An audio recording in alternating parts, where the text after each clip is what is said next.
Hypertension कहल जाला कि अगर ब्लड प्रेशर बढ़ गई बटे, अब कितना बढ़ गई बटे इहो जरूरी बटे जानल। एकरा की जांच करे खातिर दो ब्लड प्रेशर चेक करे के होला, लेकिन ब्लड प्रेशर केंगे चेक करे के बा इहो जानल जरूरी बटे। काहे कि बहुत बार लोग एमे गलती करेला।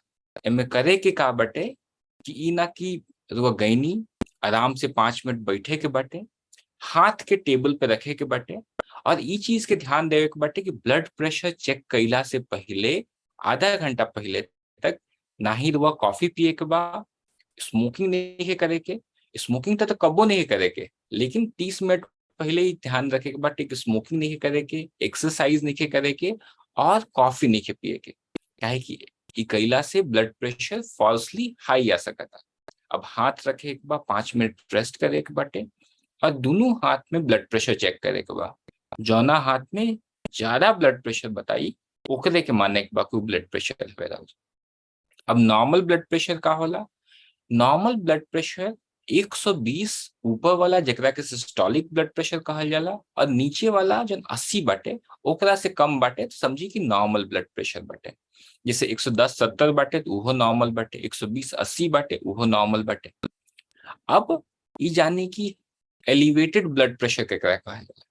एलिवेटेड ब्लड प्रेशर के मतलब भइलस कि सिस्टोलिक जो ऊपर वाला ब्लड प्रेशर बाटे 120 से 130 में बाटे, और नीचे वाला जन बाटे 80 से कम बाटे, एकरा के एलिवेटेड ब्लड प्रेशर कहल जाला। अब एकरा से ऊपर अगर ब्लड प्रेशर बाटे तो ओकरा के स्टेज 1 हाइपरटेंशन कहल जाला। मतलब सिस्टोलिक ब्लड प्रेशर 130 से 140 के बीच में बाटे, और डायस्टोलिक ब्लड प्रेशर 80 से 90 के बीच में बाटे, तब एकरा के स्टेज 1 हाइपरटेंशन कहल जाला। वहीं स्टेज 2 हाइपरटेंशन कहल जाला अगर ब्लड प्रेशर ऊपर वाला 140 से ज्यादा बाटे और नीचे वाला ब्लड प्रेशर 90 से ज्यादा बाटे, तब एकरा के स्टेज 2 हाइपरटेंशन कहल जाला। वहीं एगो दूसरा कंडीशन बाटे जेमे का होला कि सिर्फ ऊपर वाला ही बढ़ेला, मतलब 130 से ज्यादा ऊपर वाला बाटे लेकिन नीचे वाला जन बाटे वो 80 से कम ही बाटे, तो ओकरा के आइसोलेटेड सिस्टोलिक हाइपरटेंशन कहल जाला। ये सब अलग अलग कंडीशन बाटे, अलग अलग तरह के ब्लड प्रेशर होला, वहीं ओकर इलाज होला। हाइपरटेंशन हाई ब्लड प्रेशर भइला के कॉमन कारण बाटे हमनी के डाइट। अगर खाना पीना में अगर रुआ नमक ज्यादा लेता नहीं, नमक मतलब 3 ग्राम से अगर ज्यादा नमक बाटे तो रुआ ज्यादा चांसेस बाटे कि रुआ ब्लड प्रेशर हाई ब्लड प्रेशर हो सकता। एकरा अलावा फिजिकल इनएक्टिविटी बाटे, मतलब बहुत ही सुस्त बानी, कौन काम मेहनत वाला काम नहीं है, मोटापा बढ़ता, सिगरेट स्मोकिंग करता नहीं, तंबाकू लेता नहीं, अल्कोहल के सेवन करता नहीं, तब वो ब्लड प्रेशर बढ़ सकता। फैमिलियल भी होला कि फैमिली हिस्ट्री में बाटे तब वो ब्लड प्रेशर बढ़ सकता।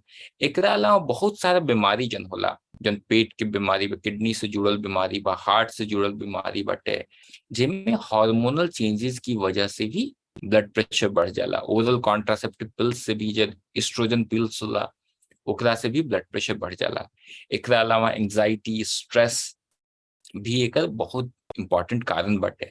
थायराइड की बीमारी फैलस, हाइपोथायराइडिज्म में भी या हाइपोथायराइडिज्म में भी ब्लड प्रेशर बढ़ सकता। तो ये हार्मोनल कारण बाटे, मेटाबॉलिक कारण बाटे, रुआ खाना पीना ठीक से नहीं खी रखा, मानसिक कारण जब स्ट्रेस बाटे, तो ये सब बहुत सारा कारण बाटे जेकरा चलते ना ब्लड प्रेशर बढ़ सकता। ये हाइपरटेंशन पता करे खातिर तो एक तो लक्षण वो देखे कोई। अब सबसे पहले वो लक्षण जाने की वो लक्षण का हो सकता। अगर मानी ब्लड प्रेशर बढ़ा था तो सबसे पहले लक्षण आई कि रुआ माथा में दर्द आई, चक्कर आई, आंख में भी दर्द कर सकता, कोनो काम करे के मन ना करी, मन भी चिड़चिड़ा रहे लगी। अगर ये सब लक्षण आवता तो रुआ तुरंत अपन ब्लड प्रेशर चेक करवाएं। ब्लड प्रेशर जब चेक करवाएं तो जौन रुआ हम क्राइटेरिया बतेनी है। अगर मानी ब्लड प्रेशर अवर 120/80 से कम बाटे तो समझी कि नॉर्मल ब्लड प्रेशर बाटे, लेकिन 140/90 से ज्यादा रहा था या 130/80 से ज्यादा रहा था तो समझी कि रुआ ब्लड प्रेशर हो गई बाटे। अगर बीपी रुआ चेक करवाओता नहीं तो हमेशा ध्यान रखें कि सिर्फ एक सिंगल रीडिंग अगर ज्यादा आवता, माने एक बार चेक करवाई तो थोड़ा ज्यादा आ गया तो उसे चिंता नहीं करेंगे। हमेशा मल्टीपल बीपी चेक करवाए एक बार, दोनों हाथ में चेक करवाए एक बार, मल्टीपल सेटिंग्स में चेक करवाए एक बार वो क्लिनिक में चेक करवा लेनी, एक बार अपने घरे चेक करवाएं, आराम करते हुए चेक करवाएं, ताकि तो पहले तो कंफर्म हो जाए कि तो ब्लड प्रेशर बढ़ल बाटे कि ना।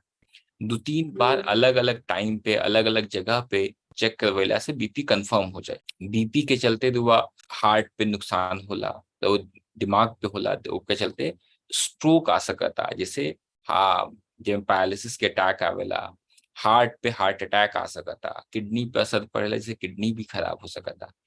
एकरा अलावा अगर बहुत ज्यादा ब्लड प्रेशर बहुत समय तक बढ़ गया तो याददाश्त के भी कमी हो जाला, आंखों पे असर करेला, जेकर चलते आंख में ब्लीडिंग हो सकता, किडनी पे भी असर करेला। एकरा अलावा पूरा बॉडी सिस्टम पे, नसों पे, सब जगह एकर असर रहेला। ई चीज के ध्यान रखे के बा। सबसे जरूरी तो ई बाटे कि सबसे पहले तो कंफर्म कर लेवे के बा कि हाइपरटेंशन बाटे कि नहीं है।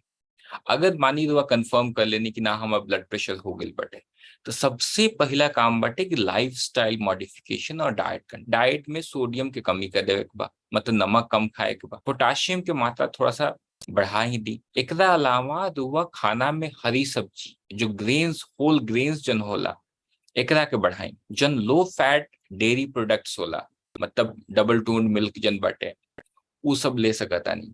तेल घी की मात्रा थोड़ा कम कर दी, एक्सरसाइज करी, और स्ट्रेस कम करे खातिर योगा या मेडिटेशन कर सकता नहीं। ऐसे तो हुआ तो ब्लड प्रेशर काफी कम हो जाए। लेकिन अगर हुआ सॉल्ट भी कम कर लेनी, नमक की मात्रा भी कम कर लेनी, और एक्सरसाइज भी करता नहीं, स्ट्रेस भी कम कर लेनी, एकरा बाद भी अगर ब्लड प्रेशर नहीं के कम होकर, तो ओकरा खातिर दवाई चली। पहले बाटे की तो अलग अलग तरह के दवाई आवेला, उस दवाई से डॉक्टर रुआ हिसाब, रुआ बीमारी के हिसाब से डॉक्टर रुआ के दवाई बताई। तो रोकना में सबसे जरूरी बात बाटे कि वह खाना पीना पे ध्यान दी। खाना में नमक की मात्रा कम कर ली, वह फल हरी सब्जी की मात्रा बढ़ाई, होल ग्रेन्स ली, और ये रेगुलर एक्सरसाइज करी।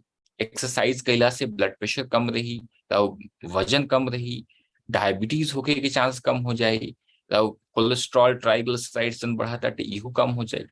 तो जन रुआ हाथ में बाटे करे खाती बाटे की एक्सरसाइज करी, खाना पीना पे ध्यान दी, स्ट्रेस एंजाइटी के कम करे खातिर दुआ ये काउंसलिंग करवा सकता नहीं, योगा कर सकता नहीं, मेडिटेशन कर सकता नहीं। इस सब चीज से रुआ ब्लड प्रेशर से बच सकता नहीं। तो सबसे जरूरी बात बाटे कि बीपी के रुआ कंट्रोल करे के बा। तो बीपी के कंट्रोल करे खातिर जन दवाई बतैले बानी, ओकर डॉक्टर से मिलके वो दवाई के सेवन डेली करे के बा। बीपी के दवाई का वो छोड़े के नहीं है।